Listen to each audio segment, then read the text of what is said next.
الحمد لله ونعوذ بالله من شرور أنفسنا ومن سيئات أعمالنا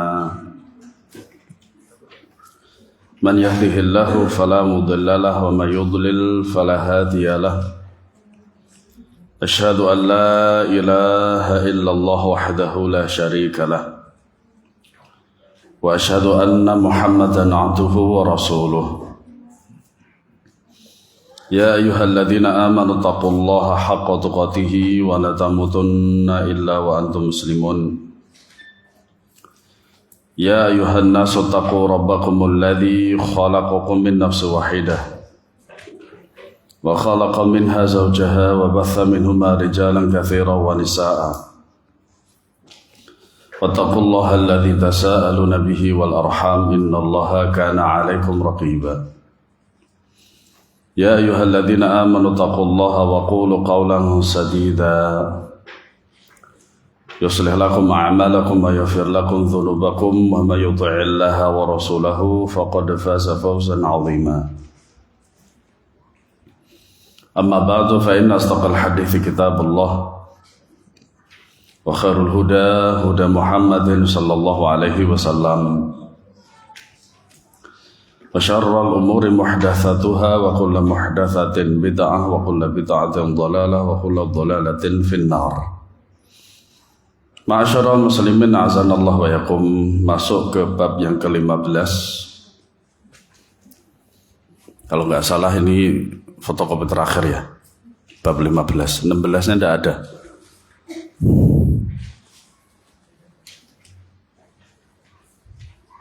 Ada? Nggak ada ya? Baik. Jadi bab 15 ini adalah bab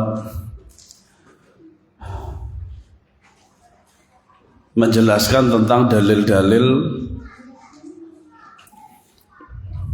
dan menyebutkan beberapa dalil bahwasanya yang namanya iman itu bertambah dan berkurang. Para ulama rahimahumullah ta'ala pada dasarnya mereka tidak mendapati dalil khusus tentang berkurangnya iman. Karena hal-hal yang buruk apabila dibarengi dengan hal yang baik biasanya tidak disebutkan hal buruk itu. Contoh, an Amirul Mukminin radhiyallahu anhu bahwasanya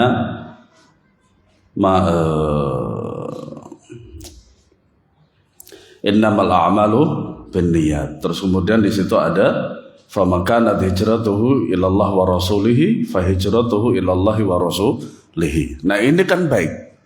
Makanya disebut ulang. Barang siapa yang hijrahnya karena Allah dan Rasulnya, maka hijrahnya karena Allah dan Rasulnya. Faman kanat hijratuhu lidunya yusibuha wa imra'atin yankihuha.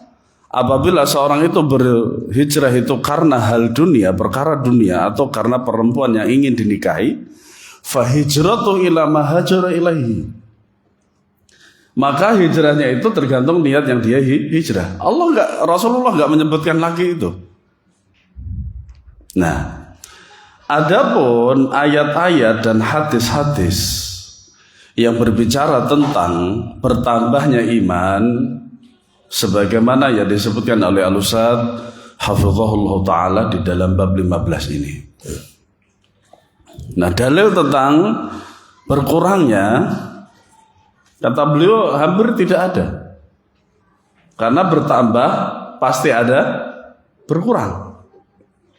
Nah, yang disebutkan oleh Al-Ustadz di sini secara dalilnya ini bertambah saja. Nah, kalau antum ingin mendapati penjelasan itu secara terperinci itu bisa dibaca dalam kitab karya Syekh Abdul Razak Al-Badr hafizahullah ta'ala, Ziyadatul Imani wa Nuqsanuhu. Bertambah dan berkurangnya iman. Itu sudah diterjemahkan. Dan juga ada tulisannya Syekh Dr. Alawi As-Segaf atau As-Saqaf ya, tapi masih berbahasa Arab. Masih berbahasa Arab. Ya. Beliau seorang Habib tapi Salafi. Berbeda dengan keluarga beliau Asegaf yang lain. Pertama kalinya saya meluncurkan buku ini, ya sebagian asatidzah Salafi ada yang bertanya-tanya. Ini benar nih Salafi, bukan sebagaimana para habaib yang berkumpul di condet. Enggak. Itu beda. Semoga silakan. Antum kan bisa bahasa Arab, tak kasih bahasa Arabnya, monggo. Nah di sini Al-Ustadz Hafizahullah Ta'ala memberikan judul yang sangat panjang sekali di sini. Beliau terbiasa begitu. Karena mengikuti judul-judul yang ada dalam hadis. Kan di dalam hadis itu banyak sekali kan judul-judul yang panjang. Dan beliau mengikuti para ulama ahli hadis. Kaidah-kaidah dalam menetapkan suatu hadis juga melalui dengan perantara para ulama. Berlebih kurangnya tingkat keimanan seseorang dengan yang lain yang menunjukkan bahwa iman itu bertambah dengan amal taat, berkurang dengan amal maksiat, bertambah dengan mentaati Ar-Rahman, berkurang dengan mentaati syaitan. Ya. Nah, dua kitab tadi cukup terperinci dalam menjelaskan amaliyah dan qauliyah apa saja yang menambah keimanan, kemudian amaliyah dan qauliyah apa saja yang mengurangi keimanan. Itu cukup terperinci dua-duanya. Ya, dua-duanya. Syekh Abdul Razak sama Syekh Alawi As-Saqaf ya. Nah, yang pertama adalah firman Allah Subhanahu wa taala dalam surat Al-Anfal ayat 2. Innamal mu'minuna alladzina idza dzukirallahu wajilat qulubuhum wa idza tuliyat 'alaihim zadatuhum imanan wa 'ala rabbihim yatawakkalun. Sesungguhnya orang-orang yang beriman kepada Allah, beriman itu adalah mereka yang apabila disebut nama Allah gemetarlah hati mereka. Karena sebagian manusia apabila disebut nama Allah ya biasa-biasa saja. Ya, bahkan pun juga ketika disebutkan nama Allah di hadapan dia yastakbirun. Mereka sombong. Nah itulah makanya Nabi SAW bersabda, Al-kibru batarul haq wa ghamtun nas. Yang namanya kesombongan itu adalah batarul haq, yaitu menolak kebenaran. Ya, manusia diberi oleh Allah Subhanahu wa taala akal pikiran yang sehat dan hati yang sehat juga. Kemudian datanglah kepadanya dalil-dalil dari Al-Quran dan Sunnah berikut dengan pemahaman para sahabat radhiyallahu anhum.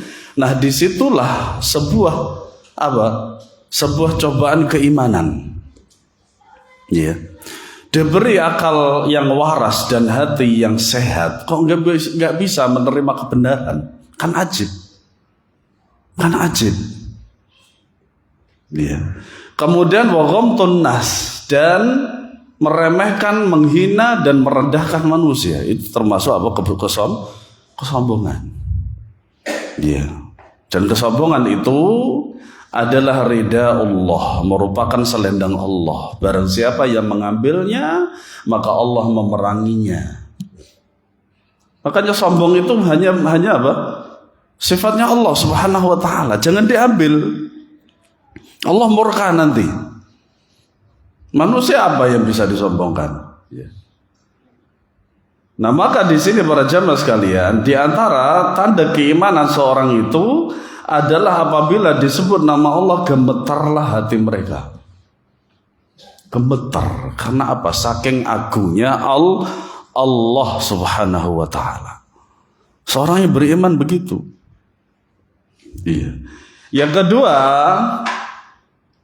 dan apabila dibacakan kepada mereka ayat-ayatnya, bertambahlah keimanan mereka. Nah bab ini syahidnya ini. Dan bertambahlah keimanan mereka. Senantiasa beriman. Makanya kata Syekh Abdul Razak Hafizahullah Ta'ala, di antara salah satu cara untuk meningkatkan keimanan itu baca Al-Quran. Baca Al-Quran. Ya, Allah Ta'ala berfirman, afala yatadabbaruna al-Quran am ala qulubin aqfaluha. Tidakkah manusia itu mentadaburi Al-Quran ataukah hati mereka itu yang tertutup? Dan kita sering dulu mendengar yang namanya syair tombo ati iku limo perkarane. Kang sepisan apa? Maca Quran sak maknane. Ya, qiraatul Quran bit tadabbur. Nah niki sinten sing menciptakan syair niki? Ibrahim Al-Khawwas namanya. Ya, Ibrahim Al-Khawwas, bukan Opik. Bahkan sebelum Opik saya sudah tahu ini yang menyanyikan ini. Iya. Membaca Al-Quran beserta maknanya. Nah, beberapa tahun yang lalu ketika menjelang Ramadan itu saya mengisi sebuah kajian di masjid itu di Bekasi. Menggantikan ustadz yang tidak bisa. Ditanya bagaimana cara membaca Al-Quran. Pertama baca seperti biasa antum baca Al-Quran tanpa terjemah.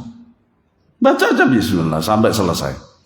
Yang kedua membaca Al-Quran dengan maknanya. Artinya apa? Ketika dia membaca Al-Quran maka tentu saja dengan maknanya terjemahannya. Kalau bisa dengan tafsirnya afdol. Kalau bisa dengan tafsirnya afdol, karena akan menambah ilmu pengetahuan. Ya terserah mau yang pertama, yang kedua, yang ketiga terserah. Yang afdol tentu saja yang ketiga. Sesuai dengan ayat ini bertambah keimanan. Karena sebagian manusia ketika dibacakan firman Allah santai-santai saja, tidak berpengaruh sama sekali. Tidak ada pengaruh terhadap hatinya.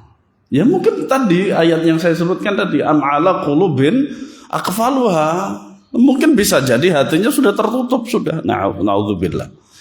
Kemudian yang ketiga, kepada Allah mereka bertawakal.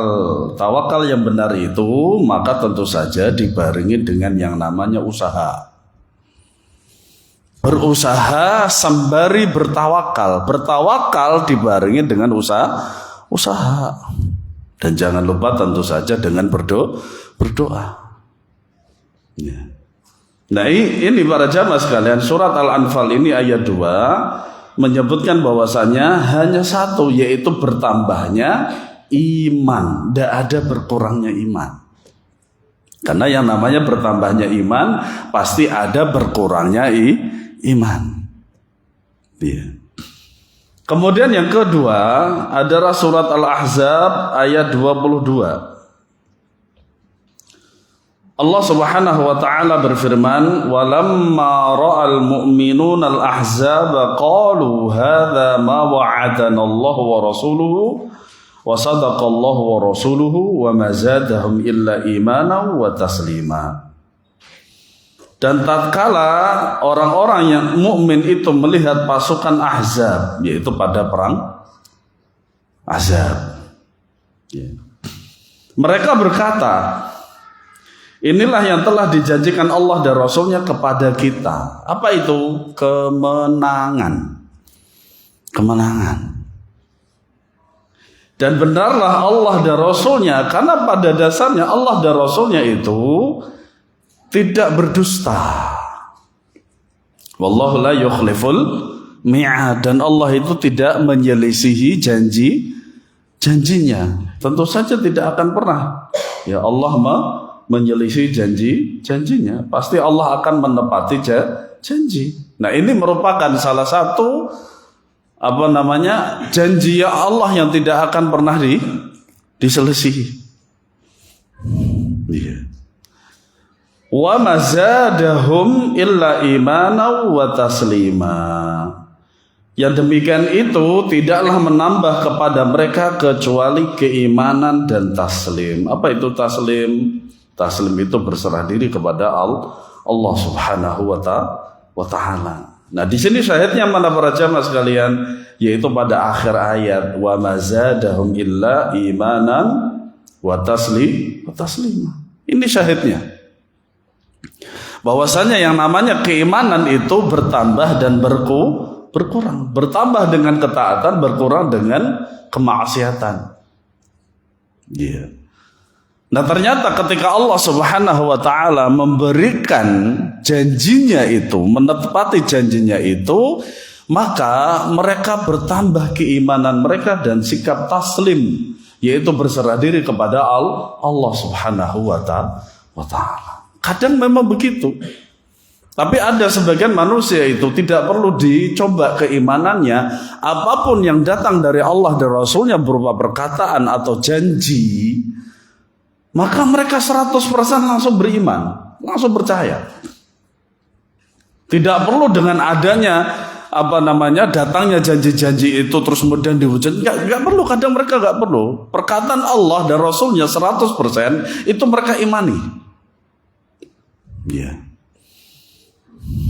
Rasulullah Shallallahu Alaihi Wasallam bersabda bahwasanya di dalam kedua sayap nyamuk lalat itu ada racun dan salah satunya obat. Rasulullah SAW ini sudah bersabda 1400 tahun yang lalu. Bagi orang yang beriman tidak perlu pembuktian secara ilmiah, ya, tidak perlu pembuktian secara ilmiah. Nangkap lalat kemudian dibawa ke laboratorium, tidak perlu. Kalau orang yang beriman pada Allah itu, pada Rasulnya SAW. Karena apa? Rasulullah SAW itu tidak berkata kecuali benar. Karena itu wahyu dari Allah. Tapi kalau mau melakukan penelitian secara ilmiah, dibawa ke laboratorium, ya monggo silakan. Karena itu tidak ada larangan. Gitu. Sehingga apa? Bisa saja untuk menambah keimanan kepada Allah dan Rasulnya yang sebelumnya nggak percaya. Sebelumnya tidak percaya. Haman itu seorang menteri pada zaman Fir'aun di Mesir. Ada yang mengatakan Haman itu adalah seorang menteri, saya lupa. Kalau di Mesir itu menteri keuangan. Kalau di Babilonia itu menteri keamanan, kalau saya lupa. Nah, ternyata orang-orang kafir itu mengingkari ayat ini. Ternyata setelah dibongkar, ternyata betul Haman ini adalah seorang menteri di kerajaan Mesir, di Fir'aun itu. Ya, berimanlah mereka orang-orang kafir. Gitu. Padahal Allah berfirman dengan sebenar-benarnya. Tidak ada yang bisa membatalkan perkataan Allah, itu tidak ada. Nah, kemudian dalil yang ketiga adalah surat Ali Imran ayat 173. Alladzina qala lahumun nasu innan nasa qad jama'u lakum fakhshawhum fazadahum imana wa qalu hasbunallahu wa ni'mal wakil. Yaitu orang-orang mukmin yang mentaati Allah dan Rasulnya. Karena nggak mungkin orang beriman pada Allah nggak taat kepada Allah, itu nggak mungkin. Jadi hukum wajarnya begitu. Orang yang beriman pada Allah, yang mukmin, orang-orang yang mukmin itu pasti mentaati Allah dan Rasulnya. Pasti itu. Iya. Yang manusia, yaitu orang-orang munafik, berkata kepada mereka, sesungguhnya manusia, yaitu musuh-musuh kamu orang kafir Quraisy, telah mengumpulkan pasukan untuk menyerang kamu. Iya. Nah, ini ada tafsirnya dari sebuah hadis. Iya. Atau kama qala Nabi SAW, yaitu lafadznya bahwasanya kalau sekiranya manusia berkumpul untuk memudaratkanmu atau memberikan kamu mudarat, tapi Allah gak izinkan, ya mereka gak akan bisa. Sebaliknya, masih dalam hadis itu, kalau semua manusia berkumpul dan memberikanmu manfaat, tapi Allah kalau nggak ridho, ya nggak akan. Subhanallah. Makanya betul kata Imam Ibnu Katsir rahimahullah, yang pertama kali menafsirkan Al-Quran selain Al-Quran itu adalah hadis Nabi Shallallahu Alaihi Wasallam. Yeah. Oleh karena itu takutlah kamu kepada mereka. Maka perkataan orang-orang munafik itu menambah keimanan mereka. Nah ini syahidnya. Syahid itu saksinya. Ya. Redaksi ayat ini menunjukkan bahwasannya apa? Iman itu bertambah. Iya, bertambah. Karena apa? Mereka lebih mengakui akan firman Allah Subhanahu wa taala dan sabda Nabi sallallahu alaihi wasallam. Iya. Dan mereka menjawab, cukuplah Allah menjadi penolong kami dan Allah adalah sebaik-baik pelindung. Ya. Surat Ali Imran ayat 173. Nah, ini para jamaah sekalian, ya, faedah ayat ini bahwasanya apa? Orang-orang yang beriman itu senantiasa dengan janji-janji Allah itu akan senantiasa bertambah keimanannya. Dan mereka hanya menjadikan Allah Subhanahu wa taala sebagai penolong dan pelindung. Enggak ada yang lain. Enggak ada yang lain. Ada sebuah cerita yang menarik di Arab Saudi sana itu ada seorang anak yang terbiasa membaca zikir pagi dan petang. Zikir pagi dan petang. Zikir pagi berarti setelah subuh, kalau petang berarti setelah maghrib. Nah, anak itu, anak perempuan, senantiasa membaca itu. Pada suatu hari, qadarullah, bapaknya tidak bisa, atau mungkin keduluan sama orang lain yang mengaku sebagai pamannya, ya, dijemput di sekolahnya, ya, kemudian dibawa di tengah padang pasir, dibawa di tengah padang pasir. Tapi anak itu dipindahkan, dalam artian yang awalnya di belakang daripada mobil, kemudian diletakkan di bagasinya. Kebetulan mobilnya itu mobil sedan, yang belakang ada bagasinya. Nah, ketika sampai di tengah gurun pasir itu, ternyata bagasinya nggak bisa dibuka sama sekali. Nggak bisa dibuka sama sekali. Pakai alat apa saja itu nggak bisa dibuka sama sekali. Sampai ke bengkel untuk dilas. Untuk dilas, kan ada las untuk memotong, kan ada tuh. Gitu. Gak putus-putus. Akhirnya si penculik itu bertobat kepada Allah, menyerahkan diri ke polisi. Ketika bapaknya datang, bisa dibuka itu. Bisa dibuka. Kemudian bapak itu ditanya, apa rahasianya sehingga Allah melindungi dia dari penculik itu? Anak saya senantiasa membaca zikir pagi dan petang. Subhanallah. Iya, subhanallah. Itulah bentuk penjagaan Allah Subhanahu wa taala kepada hambanya. Loh, ada seorang dokter perempuan mengatakan, kalau di Buddha itu apa namanya? Meditasi. Iya, itu lebih baik daripada zikrullah. Subhanallah. Subhanallah, ada yang bilang begitu, ajib gitu. Ajib ini. Disuruh murtad nggak mau. Tapi kalau jadi Islam, merusak Islam dari dalam. dikira dia itu tidak akan bisa lari dari azab Allah. Seluruh perkataan perbuatannya itu sudah dicatat oleh Allah Subhanahu wa taala. Suatu saat dia akan menerima balasannya. Ya kan, kita yang tahu tetap membantahnya. Nah, kemudian dalil yang keempat adalah surat At-Taubah ayat 37. Innaman nasi'u ziyadatun fil kufur. Sesungguhnya mengundur-undur Bulan haram itu adalah menambah kekafiran. Nah ini baru disebutkan ini keburukan. Yang namanya menambah kekufuran berarti dia tidak punya iman sama sekali. Malah tambah kufur kepada Allah Subhanahu wa ta'ala. Makanya selalu dikatakan oleh para ulama, iman itu bisa bertambah, bahkan bertambah dan bertambah, bisa berkurang bahkan sampai habis.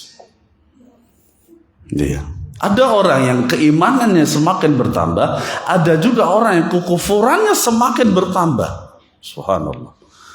Nah inilah para jamaah sekalian, dengan ayat ini Allah mengajak kita untuk senantiasa menjaga keimanan kita. Tidak sekedar menjaga, tapi juga menambah. Nah, kemudian hadis yang ke-38. An Tariq bin Shihab qala awwalu man bada'a bil khutbati yaumal Eid qabla as-salati Marwan faqala ilaihi rajulun faqala as-salatu qabla al-khutbah faqala qad turika ma hunalika faqala Abu Sa'id amma hadha faqad qada ma alayhi sami'tu Rasulullah sallallahu alaihi wasallam yaqul man ra'a minkum munkaran falyughayyirhu bi yadihi fa in lam yastati' fa bi lisanihi fa in lam yastati' fa bi qalbihi wa dzalika adhaful iman. Sahih akhrajahu Muslim. Nah ini diantara hadis yang bagaimana cara kita mengingkari pemerintah. Ya, sesuai dengan hadis ini. Dari Tariq ibnu Shihab, dia berkata, pertama orang yang memulai khutbah sebelum sholat Id adalah Marwan bin Hakam. Kemudian berdirilah seorang laki-laki seraya berkata, sholat dahulu sebelum khutbah. Maknanya adalah khutbah Id. Makanya khutbah Id itu para ulama rahimahumullah ta'ala sepakat sunnah. Yang mau mendengar monggo, enggak silakan. Tapi ya pirawene tecah wong. Nggih. Cuma 15 menit. Saya itu kalau khutbah enggak lama. Syekh Abdul Aziz As-Sadhan, Dr. Hafizahullah taala, niku dia pernah khutbah Jumat itu sampai 25 menit. Ini yang seneng tuh yang tidur. Karena apa?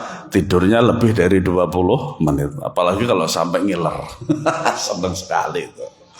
Ditanya oleh Syekh Utsaimin rahimahullah, berapa menit? 25 menit. Oh itu panjang. Jangan 15 menit Syekh. Oh enggak panjang itu. 10 menit ya itu cukup. Ya, 10 menit itu cukup. Yang dimaksud oleh beliau itu adalah apa? Adalah isi khutbahnya. 10 menit cukup. Yang penting mengena. Nggak pakai lama, apalagi kalau menyampaikan itu tidak dengan suara yang lantang, lempeng aja. Nggak ada apa, nada tinggi, terus kemudian apa, rendah dan lain sebagainya, lempeng aja gitu. Ya orang tambah ngantuk. Apalagi kalau suaranya halus gitu. Ya nggak bakalan, ya tidur lebih afdal. Apalagi berhasil kayak gini. Apalagi kalau karpetnya lebih empuk dan lebih tebal dari ini. Walah, gue lihat bantal. Iya, khutbah 10 menit cukup, tidak perlu lama-lama. Ya, tidak perlu lama-lama. Khutbah, taruhlah kalau pengen lama itu khutbah Id itu cukup 15 menit cukup. Ya. Nah, pada dasarnya yang namanya sholat Id itu duluan, setelah itu baru khutbah. Ya, berbeda dengan sholat Jumat. Khutbah dulu, baru setelah itu sholat Jumat. Nah ternyata seorang khalifah itu diingkari secara nyata. Boleh tidak mengingkari pemerintah secara nyata? Boleh, kalau memberikan maslahat. Memberikan maslahat seperti ini, boleh saja. Ya. Tapi kalau nggak memberikan maslahat, maka jangan. Jangan. Yang penting apa? Sudah menyampaikan. Sampaikanlah kata Rasulullah SAW itu, kalau ingin menasehati pemerintah itu, pegang tangannya di bawah tempat yang nggak ada orang tahu, cuma 4 mata saja, kemudian sampaikan nasihat itu. Kalau nggak bisa ya sudah, tidak masalah. Ya, tidak masalah. Ya, karena apa? Semuanya akan bertanggung jawab. Kemudian Marwan berkata, sungguh kalau sholat dahulu niscaya khutbah akan ditinggalkan. Karena memang khutbah Id itu tidak wajib. Yang wajib itu khutbah Jumat. Yang wajib itu khutbah Jumat. Maka usahakan sebelum imam itu naik mimbar sudah datang. Sudah datang dan sudah mengambil shaf. Seperti itu. Ya. Maka berkatalah Abu Sa'id Al-Khudri, adapun orang ini sesungguhnya dia telah menunaikan kewajibannya. Aku pernah mendengar Rasulullah SAW bersabda, barang siapa di antara kamu yang melihat kemungkaran, maka hendaklah dia mengubahnya dengan tangannya. Jika ia tidak mampu, maka ubahlah kemungkaran itu dengan lisannya. Maka kalau ia tidak mampu mengubah kemungkaran dengan lisannya, hendaklah dia mengingkari kemungkaran itu dengan hatinya, dan yang demikian itu adalah selemah-lemah iman. Nah ini barulah disebutkan adhaful iman, hadis yang menunjukkan bahwasanya iman itu bisa lemah. Akan tetapi seperti yang saya jelaskan tadi di awal, bahwasanya dalil-dalil tentang bertambahnya iman itu lebih banyak daripada berkurangnya iman. Karena tidak mungkin beliau itu selalu mengulang perkara yang tidak baik. Karena Allah dan Rasulnya akan selalu mengulang-ulang perkara yang baik menurut Allah dan Rasulnya. Nah, hadis ini sahih dikeluarkan oleh Imam Muslim nomor 49. Imam Nasai yang juga meriwayatkan hadis ini di kitab sunannya di bagian kitab iman telah memberikan judul bab. Tetapi seorang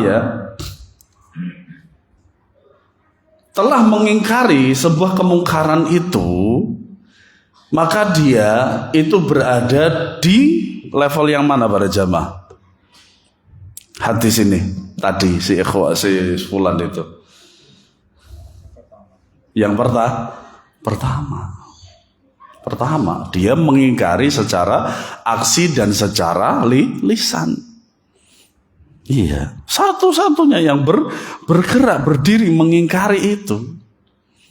Ya. Nah, kalau zaman dahulu para jamaah sekalian, ilmu itu tidak tersamar bagi mereka. Sunnah pun juga tidak tersamar bagi mereka. Nah, kalau zaman kita sunnah tersamar enggak? Tersamar para jamaah. Kecuali Saudi Arabia. Saudi Arabia itu pada zaman sekarang pun sunnah tidak tersamar. Makanya manhaj mereka itu secara resmi adalah manhaj salaf. Akidahnya adalah akidah salafiyah. Mazhabnya adalah Imam Ahmad secara resmi. Secara resmi gitu. Nah kemudian para jamaah sekalian, Imam An-Nasai yang juga meriwayatkan hadis ini di kitab sunannya di bagian Kitabul Iman telah memberikan judul bab tafadhulu ahlil iman, berlebih kurangnya ahli iman di dalam keimanan mereka. Ya. Ya nanti monggo silahkan merujuk kepada Sunan An-Nasai. Entah antum punya bukunya atau di di HP kan ada kan itu kan, alhamdulillah itu. Ya, semoga saja nanti dicek bab ini, bab tafadhuli ahlil iman. Ya. Tapi sebelum Imam An-Nasai adalah Imam Bukhari di dalam kitab sahihnya di bagian kitab iman telah memberikan judul Babu tafadhuli ahli imani fil a'mal, berlebih kurangnya ahli iman di dalam amal mereka. Karena apa? Karena Imam Bukhari hidupnya sebelum Imam An-Nasai.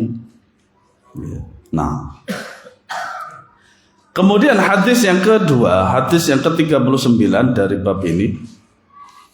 Kemudian beliau membawakan sebuah hadis An Abi Sa'id Al-Khudri radhiyallahu anhu 'anil Nabiy sallallahu alaihi wasallam qala yadkhulu ahlul jannati al-jannata wa ahlun narin nara thumma yaqulu Allah ta'ala akhriju minan nari man kana fi qalbihi mithqala habatin min khardalin min imanin fayukhrajuna minha qad iswaddu fayulqawna fi naharil haya awil hayati syakka malikun fayanbutuna kama tanbutul hibbatu fi janibis sayli alam tara annaha takhruju safra'a multawiyatan sahihun rawahul Bukhari wa Muslim. Dari Abu Sa'id Al-Khudri radhiyallahu anhu dari Nabi sallallahu alaihi wasallam beliau bersabda penduduk surga telah masuk ke dalam surga dan penduduk neraka telah masuk ke dalam neraka. Jelas hadisnya. Bahwasanya apa? Pungkasane ya, manusia itu di antara salah satu di antara dua itu antara surga atau neraka. Makanya jangan mengikuti syairnya Abu Nawas. Ilahilas tulil firdausi ahla wala aqwa ala naril jahim. Itu orang bingung itu. Makanya pada zamannya Khalifah Harun ar-Rasyid, dia itu seorang yang banyak dosanya, sering dicambuk karena sering mabuk. Makanya hukuman bagi orang yang mabuk dicambuk dia itu, ya, atau dipenjara. Gitu. Kata dia, aku bukanlah sebagai ahli surga, tapi kalau di neraka aku ya gak kuat. Loh, pengennya apa? Lah jeluntrung yang pungkasannya menungso itu salah satu di antara keduanya, dan itu semua sudah disebutkan. Makanya dalam sebuah hadis disebutkan ada sebuah doa yang begitu indah dari Nabi SAW. Allahumma inni as'alukal jannata wa ma qarraba ilaiha min qaulin wa amal. Ya Allah, aku meminta surga kepadamu dan apa-apa yang mendekatkannya dari perkataan dan perbuatan. Wa na'udzubika minan nari wa ma qarraba ilaiha min qaulin wa amal. Dan kami meminta perlindungan kepadamu dari neraka dan dari apa-apa yang mendekatkan diri kepadanya dari perkataan dan perbuatan. Subhanallah. Begitu indah ini doa. Iya. Makanya kita juga harus sering menambah doa. Nabi SAW bersabda, man lam yas'alillah yaghdab alaihi. Barang siapa yang tidak meminta, tidak berdoa kepada Allah, sama sekali Allah akan murka kepadanya. Kok kayak Allah sendiri, enggak butuh gitu loh. Iya. Kemudian Allah Ta'ala berfirman, keluarkanlah dari neraka siapa saja yang di dalam hatinya memiliki keimanan seberat biji sawi. Hadis ini para jamaah sekalian membatalkan akidahnya, prinsip-prinsip, manhajnya Khawarij. Orang-orang Khawarij. Orang Khawarij mengatakan berdusta itu dosa besar. Orang yang dosa besar maka dia kekal di neraka dan dia kafir. Subhanallah. Nah, hadis ini membatalkan perkataan mereka, prinsip mereka. Makanya susah kalau jadi orang Khawarij. Kalau jadi orang Khawarij susah, mau bertobat aja susah karena prinsip mereka dan manhaj serta akidah mereka susah. Ahlussunnah wal Jamaah mudah. Setiap ada dosa besar selama tidak dianggap halal olehnya, maka dia masih berkesempatan untuk bisa bertobat, memperbaiki diri, memperbaiki la ilaha illallahnya, dan dia punya kesempatan bisa masuk surga. Kalau Khawarij kan enggak. Nah, kita break dulu, monggo yang mau azan.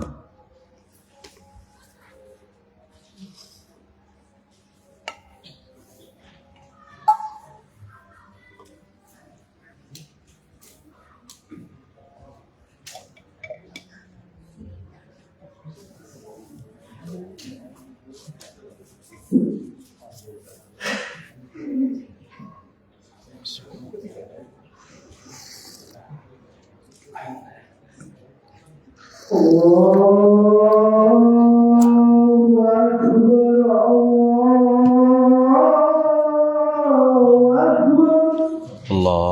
akbar, Allahu akbar.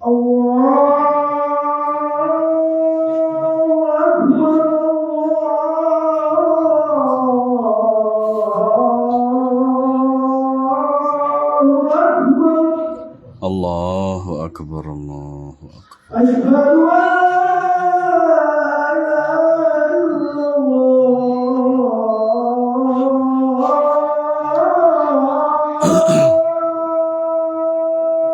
Asyhadu an la ilaha illallah.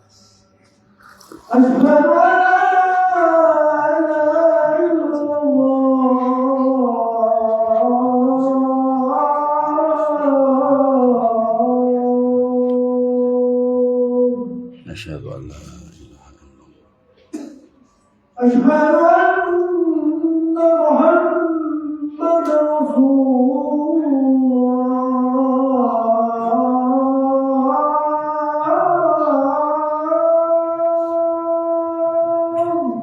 أشهد أن محمدا رسول الله.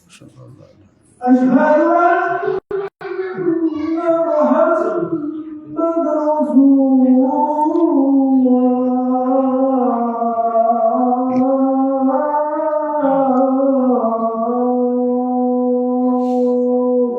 أشهد أن محمد رسول الله.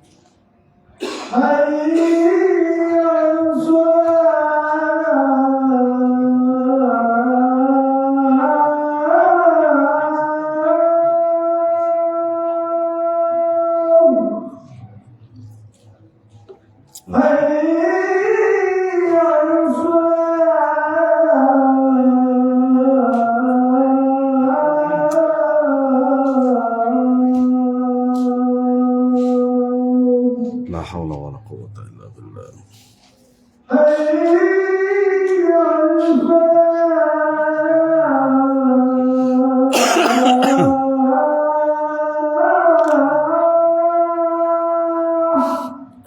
لا حول ولا قوة إلا بالله.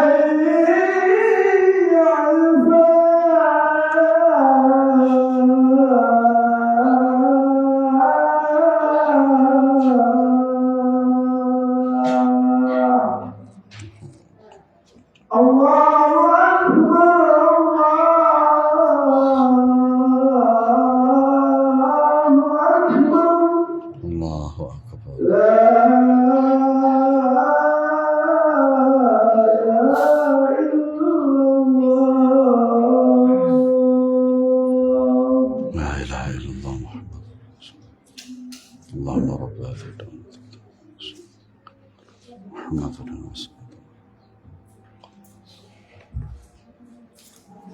Bismillahirrahmanirrahim.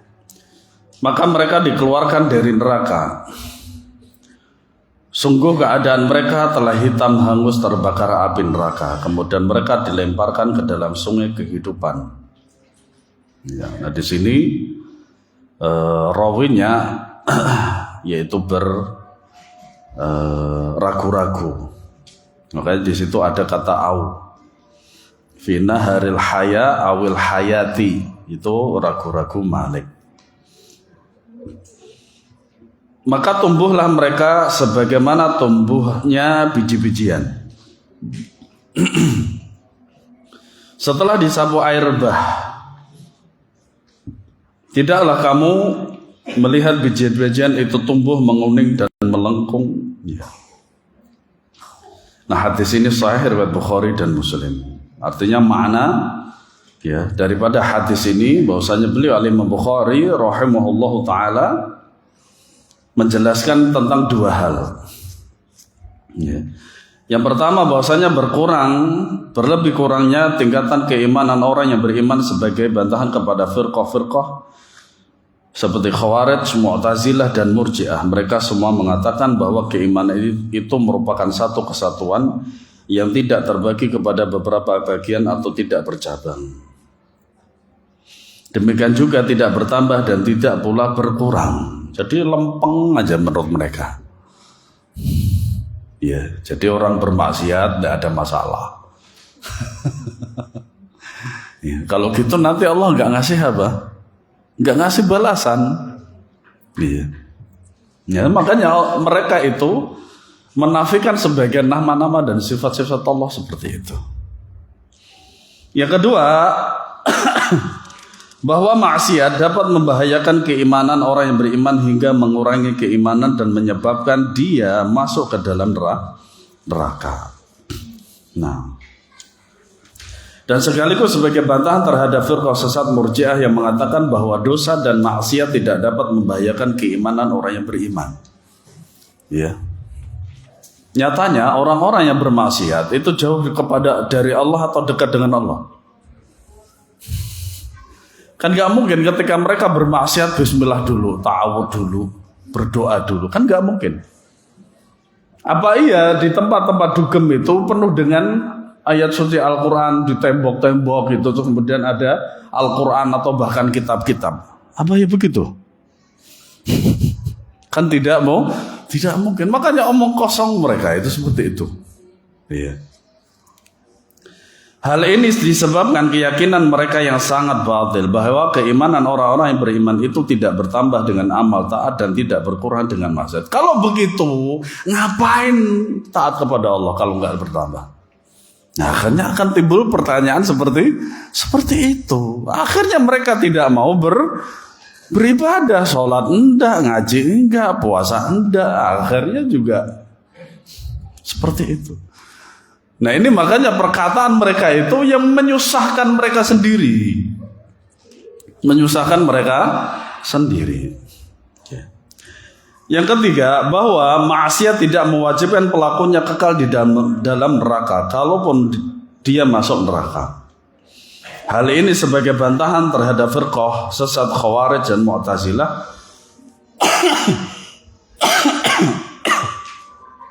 keduanya mengatakan bahwa pelaku maksiat dosa besar akan kekal di neraka. Walhiyadzubillah.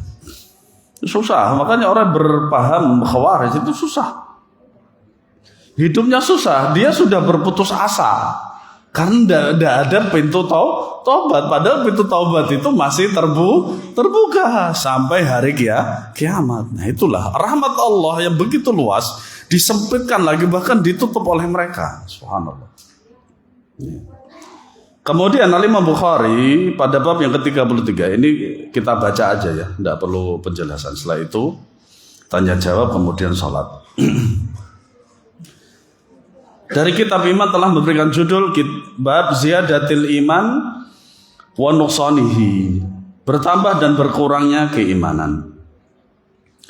Sebagai dalil dalam bab ini beliau membawakan beberapa ayat kemudian hadis di bawah ini. Anasin an Nabi sallallahu alaihi wasallam qala yakhruju minan nari man qala la ilaha illallah wa fi qalbihi waznu sya'iratin min khairin wa yakhruju minan nari man qala la ilaha illallah wa fi qalbihi waznu burratin min khairin